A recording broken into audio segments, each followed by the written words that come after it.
To the QI anatomy lesson, where we're discussing heads, hands, hips, hearts, and indeed any other part of the body, beginning with H. And joining me with scalpels at the ready are 4 prime specimens of the human body. So give a big hand for Sue Perkins. And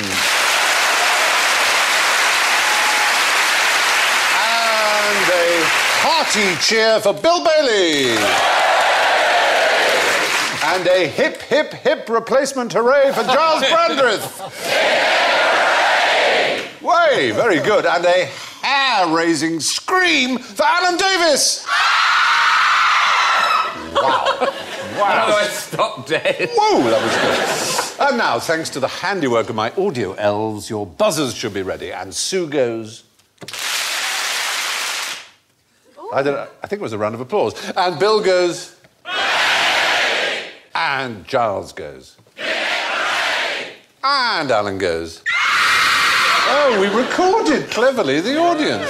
Isn't that clever? Yeah. Wow. So, let's start with H. It's already one of the weirdest shows I've ever been in. We try and do our best. This sounds like a pensioner sitting on a bag of Rice Krispies. You're right. Really? It's certainly not someone under 65 sitting on a bag of Rice Krispies, is it? Or somebody putting their fingers in the socket. Do it again. Slow way to go, but nice. Yeah, oh, look. Easy, Tiger. Easy. Careful. Easy. Pleasure delay, remember? Well, let's start with H for hands. What can you tell about someone from their palms? Oh, how long they're going to live, whether they're going to get married, how many children they're going to have. Can you... He started it. I just joined in. Maybe we'll halve the forfeit between you. Oh, I can't believe I get it. But no, empirically, and obviously it's never been proved that any such thing could ever be demonstrated by looking at your palms. But there are things you can tell them. Forgive me, I mean, say it's never been proved. Yeah. But there are people who feel they've done it. Well, yeah, feeling you've done something is not quite the same as empirical scientific... Thank God you're out of government.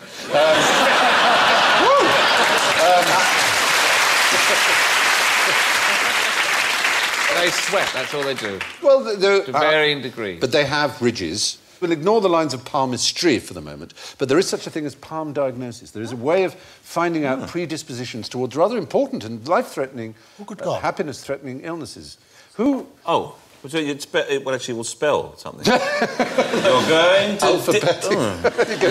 And where do we see this? Where does this happen? Do they swell up? Do they go the red? ridges of the palms. The ridges? Who was responsible for discovering fingerprints? He was a very famous scientist called Francis Galton, whose name was rather ruined by the fact that he believed in eugenics, which was rather discredited. That's always a shame. It is a bit, yes. But he also noted the ridges and whorls on the palm. And then 30 years later, in the 1920s, it was discovered that those with Down syndrome have completely different palms from anyone else.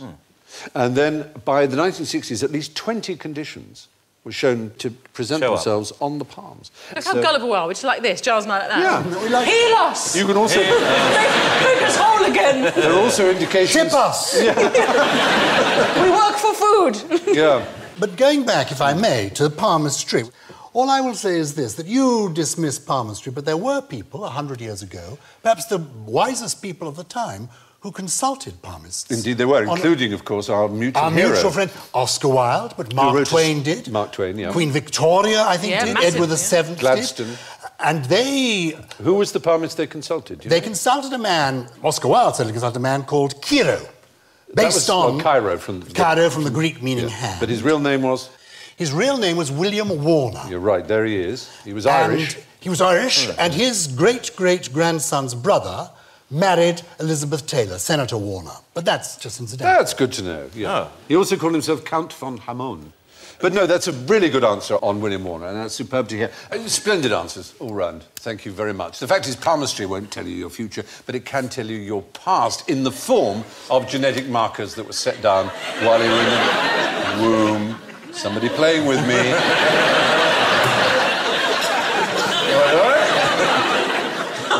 It sort of looks funny with what you're doing. A piece of wire. I've been goosed by the palm of a skeleton. I've been sitting there for 10 minutes thinking, when shall I do it? When shall I do it? Thank They're you. talking about palms. It should be now. It should be now. Hey! This is pressure. You see? It had to end. Oh, dear. Oh, dear. You just don't know your age. Sorry. Keith, man, my head's come off. Oh, my heavens. Thank Wow. All right, just imagine That'll do that. it. Carry on, carry on. you. Yeah. They actually look a little bit like the Cheeky Girls. They do. Yes. Answer me another question. Okay. Marcel Proust. À la recherche du temps perdu. Very good. Now, why did Marcel Proust have such a limp handshake? There he is. There's Marcel. He hasn't slept for about 5 years, hasn't he? I feel bad saying this, but I know he was a known homosexual. He was well gay. Now, I don't... Well, he was well gay. But I don't want to say that he had the limp handshake because he was gay. It's like saying he loved to buy scatter cushions and just throw them around the gaff of the weekend. I mean, it seems a really, reductive thing to say, but I don't know if it's... There are types of gay who go around in muscle vests and are very butch, and there are types of gay, like Marcel, who are rather limp-wristed and who like ornament and design. He famously wrote only in a cork-lined room. He was very sensitive and so. But What, he was very buoyant? buoyant. He could go to sea at any time. Yes, He could set sail. He could write anywhere in the world. Oceans, anyway.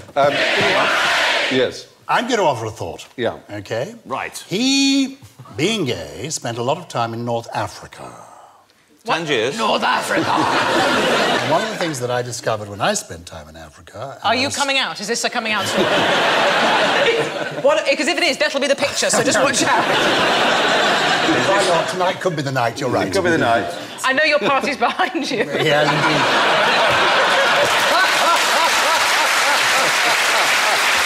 It's fine. Yes, Joe. I'm going to suggest this. When I went to Africa, I was quite disconcerted to find that traditionally the African handshake is not simply very soft, but it lingers. Shake my hand. Oh, it's just an excuse again. No, I think... The injunction, Giles, the in injunction. Europe, we shake hands Don't like... touch him! In Europe, we shake hands like that. I think in Africa, we shake hands like this, and we hold the hand. I have a lot of experience of this. Stop it. He's a in dementor. Africa. He's glued me. I can't get out. I don't wish to name drop, but I went to interview Archbishop Desmond Tutu, and he held my hand like this for a long, long time. Did he? And he was saying to his age, who is this again? I'm thinking that Marcel Proust spent time in North Africa and rather liked this tradition and brought it back with him to Paris. It's an interesting idea. I have no evidence that Proust went. I know that André Gide went to North Africa. That's what I'm thinking of. You're thinking of André Gide. But never mind.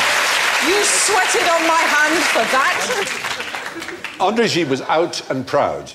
He was probably the man who invented the word homosexual, as it were, in his book Corridon. And he was out. Marcel was not out. Marcel was embarrassed and ashamed of being gay, and indeed he went to brothels to try and cure himself. It didn't we've work. all tried that. Yeah. You heard it here first, folks. The North Africans hold a hand like that, my darling. No, it was a sort of double bluff is the only way I can explain it. He had a friend, a Romanian count, who said to him, look, I can teach you how to do a more manly handshake. Then people won't think that you're an invert, as the word was then. Invert? An invert, As yeah. a gayer. A gayer, yeah. And Marcel Proust said, no, if I do that, people will think I'm trying to look straight.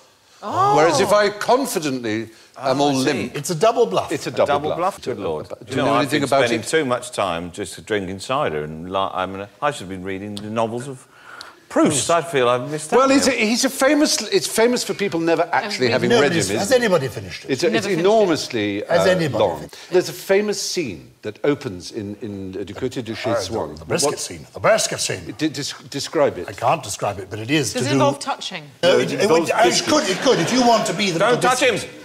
You want to be the little biscuit. What is the I little don't want to be your little biscuit. A Madeleine. I don't want to be your Madeleine. The little Madeleine. No, I don't want to. The smell of the Madeleine evokes for him always. It takes him back. Yeah, the to whole past. book It springs from one springs. moment. It's an epiphanic moment where the narrator has a cup of tea and he dips a biscuit in his little Madeleine, you know, those scallop-shaped biscuits. Oh. He dips it in, and as he's just bringing the tea and the biscuit to his lips, he gets the smell of the tea and the biscuit.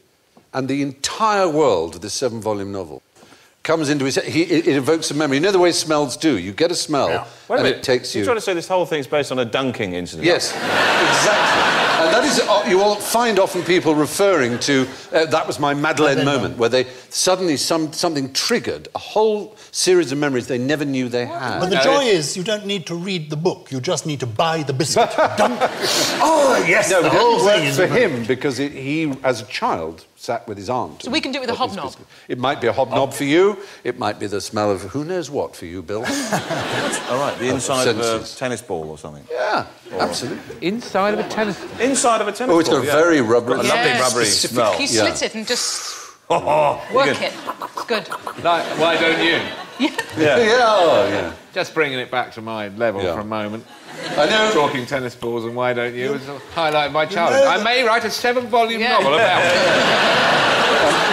it. To handshakes, we said that palms don't reveal personality. Do handshakes? I don't like a feeble handshake. It gives me the creep. No, it's not right. I don't is it? like a sweaty hand. That's the worst. I don't like it when there's something left on your hand. I have to say... Residue. I don't like the other hand coming into clasp either. Oh, the That's a clasp. power thing. The second thing. Isn't that a power, like a dominance thing? Is like, it? It's totally... Me, Well, it's- man. But when you see people holding hands, the dominant figure, if you see them walking down the street, the dominant figure is the figure with the hand on the outside. Hold my hand. Oh, is that right? Oh. Close your eyes and hold my hand. Not again. do it. John. This is over in a moment. Just take my hand. I'm looking away. All right.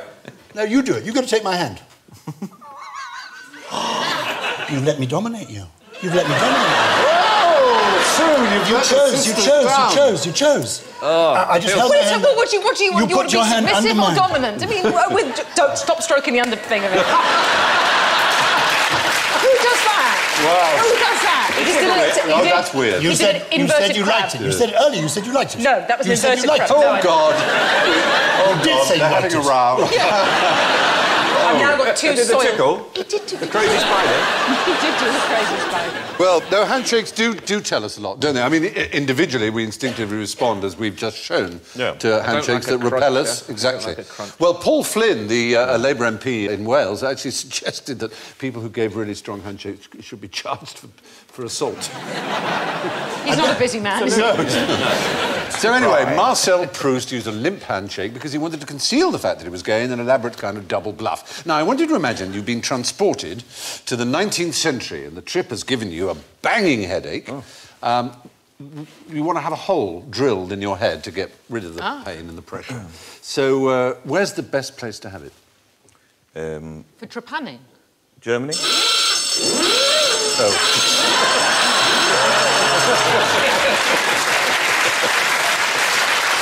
Exactly why they can now read my mind. These days. It's amazing. It's the 8th series, I suppose. It basically is. Germany, you said no. Germany In probably the not top. the best Don't place. they trepan in the top. But literally, where is the best place to go? You're in the, it's the 19th century. Should it be Europe? Should it be Sorry. America? Harley Street. Harley Street is a very bad place to go. They would go to... Margate. France. Africa. France. Didn't they, in Africa, they Africa, Japan. Africa probably a better bet than Harley Street. Yeah. But it seems that Papua New Guinea would probably be the best place. In the 19th century, if you had this, what's it called again? You used the word? Trepanning. Trepanning, yeah.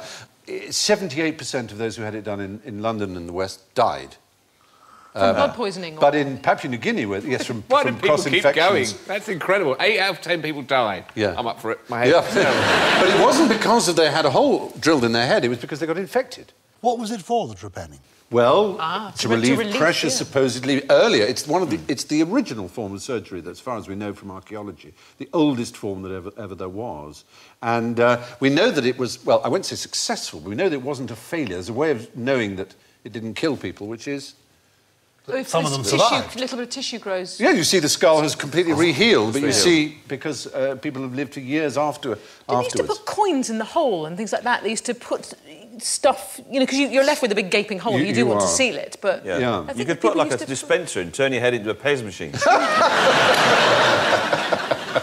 But Just press your ear. Originally, it was in older cultures, you'd clamp the victim's head between your legs, and you'd just get a stone, a sharp piece of obsidian or flint, and you'd scrape onto the scalp. And grooves and grooves. And you can see this, obviously, in old skulls. And here, Yeah, even he's not happy about that. He's not happy. But Prince Rupert, nephew of Charles I. Oh.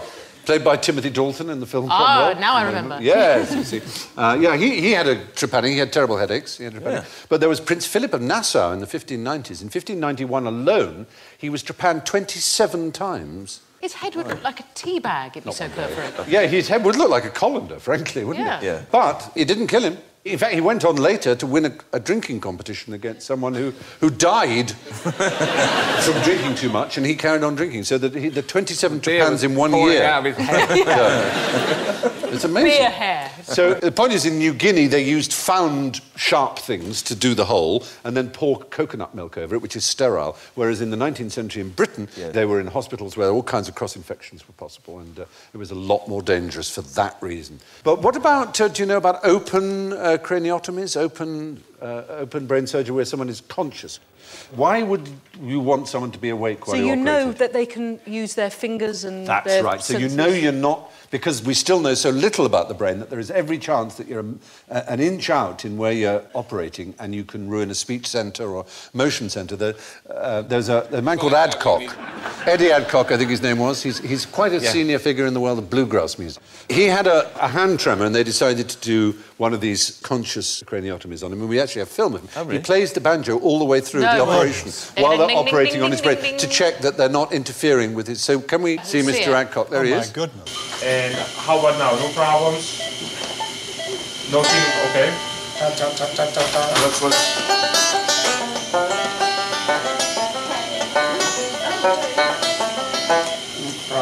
Problem. Okay. It's pretty astonishing, isn't it? Yeah. Excellent.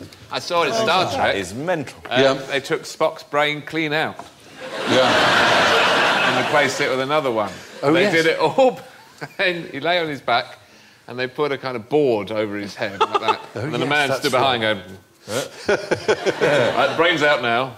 And then the new brain's in, and then they took the board up, and his head was absolutely fine. But the fact is, trepanning is the oldest known form of surgery, and in the 19th century, you're better off having it done in the jungles of Papua New Guinea than in the hospitals of London. From holy heads to holy heads. Now, can you tell me where the halo should go on this saint? Oh. Can you see that her head is separated It's gone. from her body? She's holding it. It looks like the fellow with the beard's done it by accident. Do you think he just gesticulated? Oh, God, it's come off! And the little bloke behind him's going, I told you, I told you. She asked for half a kilo of Roquefort, and he was clumsy with his cheese cutter. But I'm so sorry. So does it depend on where we think her soul was? well, yes, it's up to the artist, but it was a really moot point. Do you Was it put it over? stump? Yeah. Or maybe two. Could she have two? That might have been a That would have been a diplomatic solution, wouldn't it? Yeah. Some artists would depicted her with it over the stump, as it were, where her head was, and others where her head is now, in a sort of ring, an aureole. There are different names for halos. Do you know any others? Oh, nimbus. A nimbus is a good name. Gloriole? Gloriole is one. Gloriole. No, gloriole. We say gloriole. Do we? It's a shame because gloriole is somehow better. I don't know why. Gloriole sounds more like a biscuit. Describe the Pope's gloriole. Now I've seen this as a Catholic. It's something you have to look at. Yeah. Some have square. Some seen do it have online. square halos. You're right. Pope Gregory had a square My gloriole. goodness, you. I wasn't Catholic. And yes, you're absolutely right. He was the first Pope, Gregory the Great, there are many Gregories obviously, to declare that he should have a nimbus, he should have a gloriole. And Gloriole. Gloriole. But gloriole is so much funnier. Come on. You're too innocent to know what a glory hole is. Oh, I see, that was a rude joke. Oh, Sweet boy. So can you have any shape, L'Oreal? Can Yes. you have some square ones and... You have Yes. the triangular ones. Triangular I ones think there's for- triangular Oh, ones. Have you got a triangular L'Oreal? Triangular Gloriole. Whoa, somebody shoved a Toblerone through it. Wow. But it's been done in... If one's allowed to be a little bit rude, there is a church in Mexico that people visit in order to see the Gloriole of St. Joseph, the father Right. of our Lord, nominally, where his private part has a little halo above it. Well, being Jewish, he would have had the real halo removed, so I suppose... The Moyle would have come and The Moyle removed- would have the come, Moyle would have right. taken that halo It's off. known as the Ring of Confidence. Extraordinary. How extraordinary, really? And is that common? It's on his member. It's So on, like a sort of angelic Prince Albert. it's on One would assume... whatever that may be, possibly. One would assume that it is a local pre-Christian cult idea. I mean, for example, in Nigeria, there are parts where it used to be common as a kind of handshake to touch, in some tribes, to touch the penis Don't do it. of the person. I didn't realise that was a possibility, but how interesting. So, and I'm sure there may well have been some Mayan or Aztec thing in... I feel I've seen paintings with animals with... Oh, the halos. oxen in the stall at the Nativity, for That sort of example, thing. or the donkey on which Christ rode into Jerusalem. I Yeah, so suppose. donkeys can have them. Yeah. Oh, who's that fella? Oh, look, there we are. There's another one. There's a sparkler. That's Saint Denis, the patron saint There is a of- sparkler in his head. There is a sparkler in his head. St. Denis, he's got a sparkler on his head as well as a halo on his decapitated head. St. Denis, or Saint Denis, is the patron saint of Paris. Paris, yes. It's, And indeed headaches. it's the same fella going, I've done it again. Yes, it is. That seems to be... It's come clean off, I told you. That's the second time this week. I'm so clumsy. It keeps happening. I'm just swinging the thing around, not thinking. He's a clumsy barber, isn't he? I'll just give a little trick. Oh, no, oh, sorry. That's why I've got such a long beard, I don't trust myself to do. And there's a member of the Chippendales just looking on. Yes, exactly. Which is always nice. Lovely. Yeah. Lovely display. What's not to like? Yeah. So, good, excellent. When a saint has his head chopped off, his main worry seems to be knowing where to put his halo. Now, how would you know if you had a shrunken head? I'm going to give you. I'm going to give you some. Oh, yeah. Is it real? Well, that's my question. How can you tell whether you have an authentic shrunken head? You need to have one. Oh, I see. Or Or whether, it's how can you tell that you actually have a shrunken head Does it yourself? come with a Well, no, certificate? that you could Well, that would probably be say- easy, Oh, well, 'cause there there we like- are, Yeah, you see. exactly. Is you're one of these real? Well, what do you know about shrunken? Where would you get one? There are some real ones. Ecuador. Well, I would Peru. say Ecuador is exactly right, sir. Right. This is brilliant. You're on fire. Yeah. Yeah, that is impressive. Do you know the name of the tribe or No. people? It's No. the Shwa people. Yeah. Shwa. The Shwa people, who are a clan Yeah. of the Shrunkies. Shwara tribe in exactly the area. Exactly the area. Oh, look, you put this in the back of your car. Yay! So you think this is an early nodding dog? Yes. That feels like horsehair or something to me. Yeah, no, it doesn't fit. It It doesn't. smells. They're still doing it. Well, no, not officially. It's against the law. But in every Ripley's Believe It or Not museum, there's at least one. It's 29 by our count. But oh, that's lovely. Give me a recipe. How would you do it? Well, how would you actually... How would you shrink a head? Put it in the washing machine at Sorry, a very but- high heat. That would do it. Wow! So, I mean, it's a normal Well, human you've head, got but to it's take the skull out. reduced to the size of... Those are real size. You'd have to take all Well, the you skin don't- off someone, wouldn't you? You take Yeah. all the skin off in one go, right, including the hair. You throw away the skull and the eyes into a river, if you're a Shwa tribe. So you've got the skin, all right, you've got this whole skin. Then you turn it inside out, Yeah. and you Obviously. scrape it. Nice. I didn't invent this, yeah? Then you get it back the right way again, keeping all the features as perfect Much as you like can. skinning a rabbit. Yeah, then you bind the lips together, you sew them together and sew the eyelids, Yeah. Yeah. right? Then you pop in hot stones and sand, Right. right? To give it Yeah. shape. I'm making So note you of chuck this. To some heat eyes it up, in a yeah. river. Then you simmer it. How long do you in simmer it boiling, for? boiling water. Gas mark too, my darling. Bay leaf? Yeah, Yeah. a bay leaf. It's always never go wrong with that. Bay leaf. And then you kipper it, you smoke it, essentially. And voila. To what purpose? Well, they're a pretty ferocious group of people, these Shuar, and they're the ones who are famous for Oh, dipping... for the man with the molten lava. Is this the cruelest people in the history of the world? Well, they're certainly pretty I cruel. remember the teacher who taught us this. He was pretty vicious himself. Right. And there was a Spanish general who tried to tame this Shuar tribe. Yes. And they had the last laugh. They took him, they pulled open his mouth, they poured molten gold down his gullet until his bowels burst. That's exactly right. And it sounds like a good repayment for his greed for gold. Indeed. Well, that's why they used gold. Yeah, indeed. why are and they they're so also unpleasant? they're the tribe famous for dipping darts in curare, the poison curare, beloved yes. of detective writers. So that's the one that gets your central nervous system. Absolutely. They've got lovely bobble hats. They're lovely. Yeah. It's a good look. Yours are not human. They are goat or alpaca. Right. And these are available in Ecuador as tourist knickknacks. Oh, I see. So that's a goat's face. Well, at least goat skin. And you can usually tell one that's done by either someone imitating the tribesman is that the lips are too neatly sewn up. In the originals, they're really pretty basic. And yeah. And is it to preserve relatives? Or? it's a kind of gleeful, joyous, gloating, I own you, I've take the reduced spirit you. out of But it's not a compliment. It's not Oh, no, I don't Granny's gone, let's keep her at the end of Oh, the bed. no. What do you really think about Uncle Bill, Grandma? I hated him. I've always hated him. If you hand them back, I've got another little experiment for you to... Oh, thank you so much. I've got something else to give you here. All we want you to do here, I'm going to hand these blank £2 coins.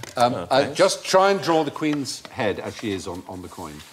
The Queen's head on the... Yeah. Oh, OK. Is she wearing a crown? Is she, but an outline. Which way does she look? No one knows. No, don't ask for help. Anybody Alan Davis, I'm going to take points away if you cheat. How do you think I got through school? How do you ask for help? Is everyone done? Yeah. Yes. Okay. She looks like Lenny Henry of Quicker. mine, unfortunately. Well, that's all right. OK, done. OK, when Alan's done... OK, all of you all hold I like them up. it. Mine There we looks are, like a there we are. triceratops. And let's have a look at yours. There. And you're extraordinary. The point is, you've all, especially Bill somehow, you've all made the fundamental error that everybody makes in thinking profile. she faces left. She faces right. You've done that. You said left. Yeah, because most people think Sorry, that. it's too late now. 88% of people think the Queen faces left on her coins. 88%. On every coin that ever was stamped since she was Queen, it's always faced the right. Never asked Always. for help. Do they take it in turns? So Yes, did they her take- father they face the other alternate. way? Yes. And Prince Charles? Yes, Should we'll- he be Straight spared? on. He's take full the- on with the ears like they that. alternate. They've alternated since Charles II. But does she not face the other way on the paper money? No, on the the stamp. On the And stamp. that's, that's one theory. Whoa! One theory as to why 88% of people seem to think she faces left is because she does on the definitive edition of the stamps, which we can see here. We're all familiar with that image. But on the other hand, that's true in Denmark. Queen Margrethe, they also think she faces left, but on the stamp she looks out. And on the coin, she looks to the right. Wow. But if you ask a Dane which way she faces on their coins, they will say, as most of us would, left. It's something to do probably with right-handedness. We just picture a profile that way. It's really strange, but because we handle these things every day, unless you're Giles, when you have someone to do it for you. But it's bizarre that we just don't notice, isn't it? So that's all coins? All coins with the Queen's head on. And how ever long has since that the been? beginning, Ever since the beginning she of time? came to the Her reign. throne. No, it alternates between monarchs. So her father faced left. Oh, I see. And So his it's- father, George V, not counting because the abdication was a wrinkle, but George VI. So if you could get all the coins There of we all are. the monarchs together, or alternating monarchs, and just you could flick through them, Yeah. they'd be doing... It would. they'd You be would. doing- It would be like a tennis match. It would be exhausting. Yeah. So the Queen has always faced to the right on all her British coins of her reign, and yet tests have shown that up to 88% of people draw her facing the other way. Now, what happens if you try and comb a hairy ball? Ask Bill. Ask Bill. Bill, what happens when you try and comb a hairy ball? Have a hairy ball. Have a hairy ball. You have Let's to see. focus. There you You have go. to concentrate, and your hand mustn't slip at any time. Yeah. You can't do it. Well, you can sort of obviously have a combing action. Why would you do this? There you are, there's your Why are hairy we ball. doing? Why are we combing? Because the it's an hairy ball? interesting mathematical, topographical... Look at this. For It's Giles. Don King. Look at that. Oops. Yay! I just want you to comb it so that it all coming out. lies in the same direction, perfectly Oh. combed. Oh, I see. You can't actually... Keep going round and round. It keeps going round and round. Yeah. You comb a hairy So you ball. can't actually do it. The point Never is, stop. there's a mathematical principle. A trichoglyph is bound to occur, which is like a cowlick, like a crown, you know, where Oh, your I see. crown When it all sticks goes out? into one little Yeah. bit, it'll stick up like that. Yeah, like it twirls. It's Right. actually like a cyclone. If it was the Earth, it would be a cyclone. If Mine you- looks like Anne Robinson. There it is on a man's head. Yeah. Oh, I see. Right, yeah. So this is a Giving mine centre mathematical... parting. It's a mathematical thing that you can't... Yeah, if it was a donut or bagel shape, a torus, you could comb it all the way around in facing the same direction without this twirl. But Right. it's because it's a sphere, you have it. And so, as it were, in theory, every planet, even if it weren't going around, would have a cyclone in it, which is what that sort of is, that swirl. This is why there are no hairy planets. That's why there are no hairy planets. It's an impossibility. Do you have... Very nice. Look at that. Some people have double crowns. You know, your barber will say, oh, you've got a double crown, sir. Yeah. Yeah. Oh, you combed... Oh, look Oh, at that. no, Alan. I'm going to do some trepanning. Oh, Don't do that. whoa. And now, really, to keep thematic, you've got to shrink it. Yeah. Turn it into I've that got the and scrape recipe it. if you want it. Yeah, she noted it down. Now, an interesting thing about this cowlick is that on most people, what do you think, clockwise or anti-clockwise? Most men? Clockwise. Clockwise, you're right. Yeah. And only 8% of men have an anti-clockwise one. But 30% of gay men have an anti-clockwise one. Is that a double bluff, Proustian style? No, it's you deliberately combing you it can't round. control it. It's not. You don't. It's you're born. It goes one way or it goes the other from birth. There's no.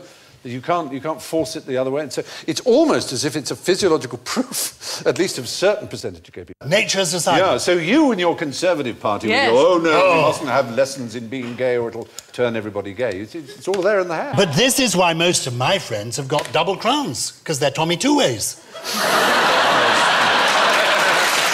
It explains everything. Only two ways.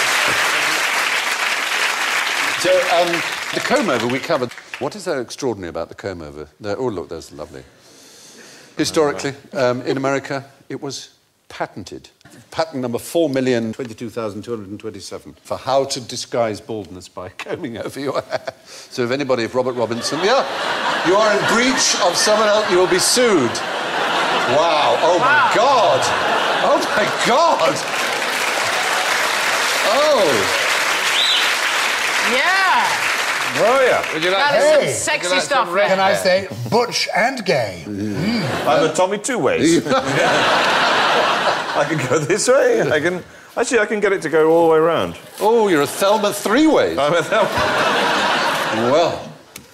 Oh, you've done it Oh, all that's now. nice. Over the ear is lovely. How's that? Delicate. Now you can...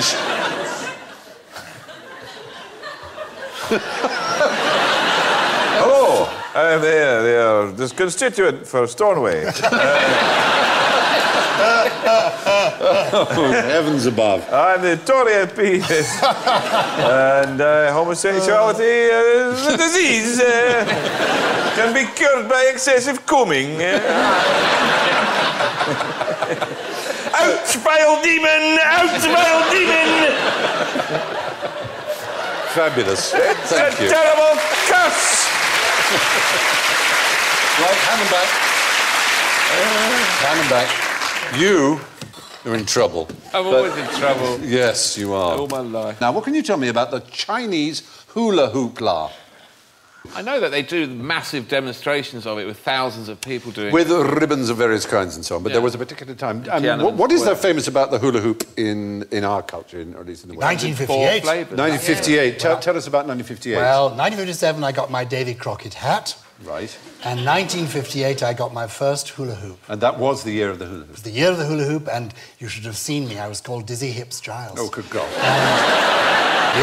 We all began doing it. Ah, yeah, but the all thing is extraordinary because it was a one-year thing. It was a huge craze. I mean, we've all remember various toy crazes, perhaps, and game crazes when we were younger. But this one was the mother of.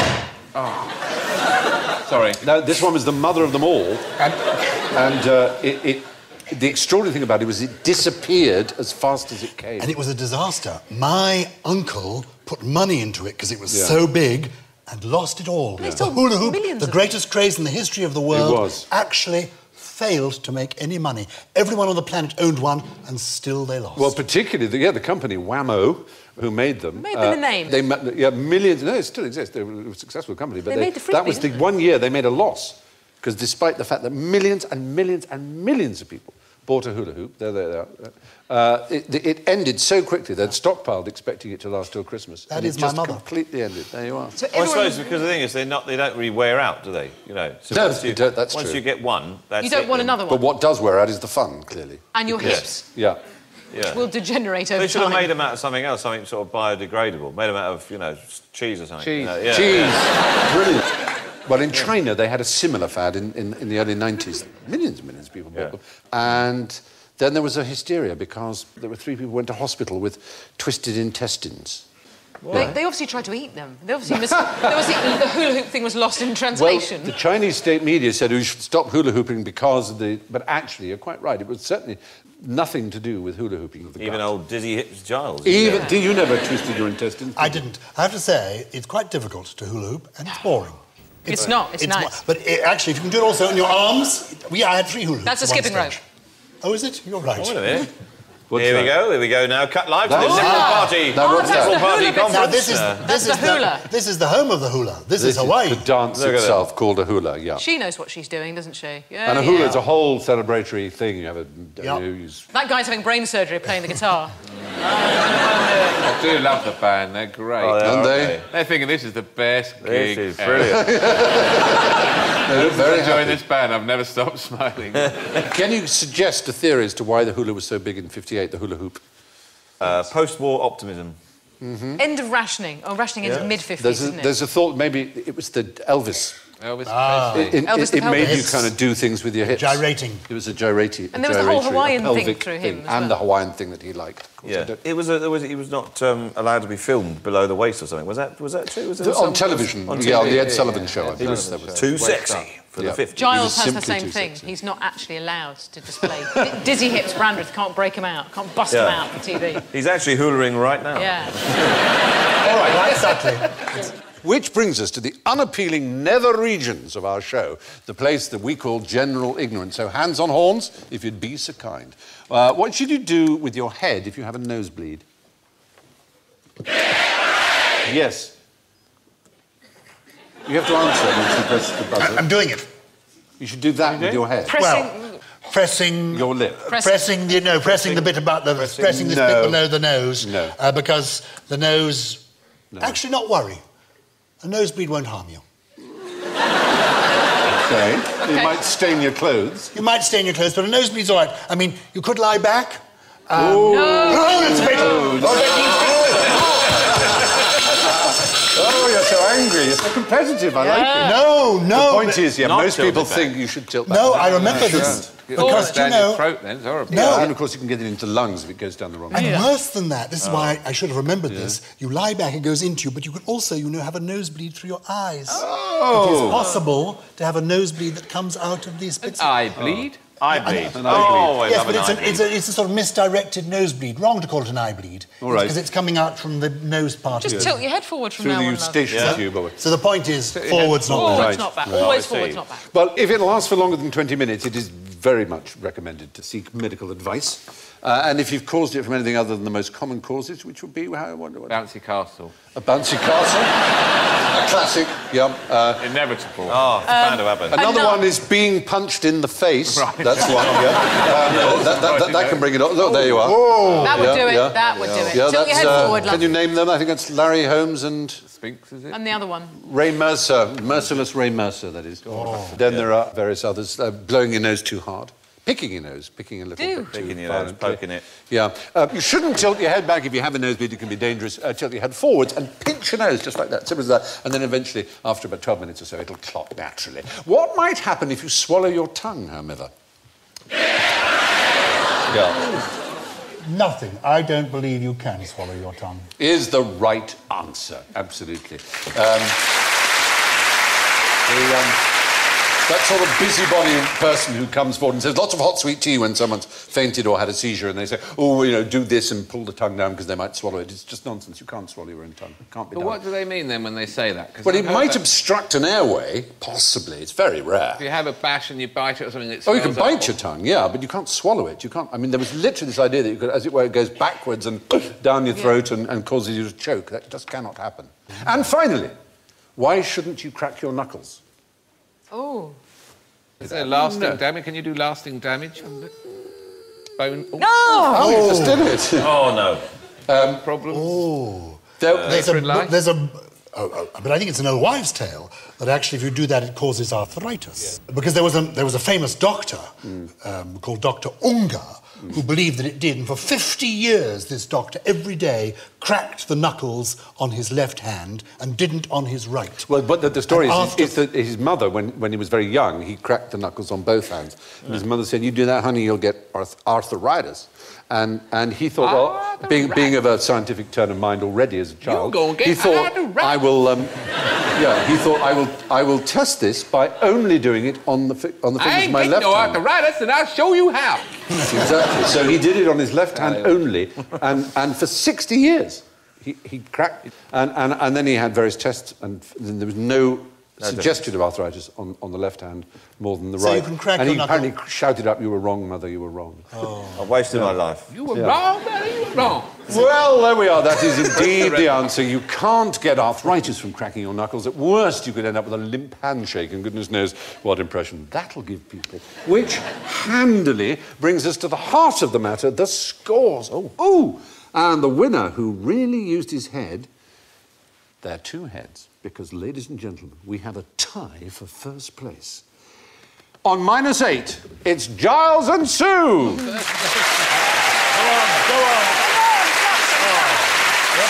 Mine's under yours. Oh, but missing out on a hair's breadth with -12, Bill Bailey. Throwing his hands up in the air on -25, Alan Davis.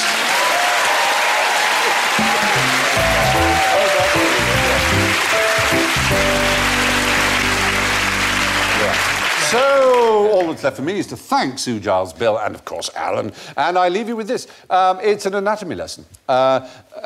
In order to accustom medical students to the business of getting used to dead human flesh, an anatomy professor basically said to the class, look, you've got to get used to doing this. I need one of you students to come forward. You're first year. He stood him by the body and said, you've got to do what I do. And he put his finger up the rectum of this dead body, like that, and then just sucked it. Said, I know, but you've got to learn how to be a doctor. So this medical student put his finger up like that, went like that. He said, the other thing about being a doctor is you must be observant. I put my middle finger up the rectum and sucked my index. Thank you and goodbye.